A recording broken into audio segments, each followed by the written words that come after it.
Ano ang dulot ng mga marites? Uy, pre! Balita! Balita mo na ba yung nangyari sa anak ni Mang Jose? Yun si Joy? Bakit? Nabuntis, pre. Sino asawa? Walang asawa, pero buntis. Number 1. Uy, pre, binenta mo na yung binibenta mong motor? Oo, pre, yung reader. Oo. Nabita ko na yun. Ha? Uy, pre, sisimang kano. Ha? Paano ang lalabas mo? Sino mo ngayon? Galit Binimbang naman ka. sa Number 2. Uy, pre, Oh, kala pre, ko papatagay ka. wala nga pera ngayon, pre. Taglugon. Nakabalita ko, nakabenta ka ng baka nakarang araw eh. Wala, pre. Uy, pre. Uy, Basta. pre, Oh. balita. Saan ka galing? No, sa kabila.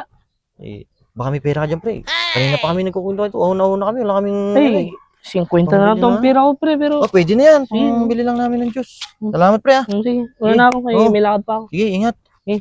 Ingat. Uy, pre. Kilala mo yun, pre? Oo, kilala ko yun. Kupal yun. Oo. Sip-sip sa trabaho yun. Sa trabaho yun. Kasama mo na rin yun, pre? Oo, huwag ka magtitiwala dun. Number 3. Kaya ikaw, mag-iwas ka sa mga marites sa lugar nyo. Baka machismis ka.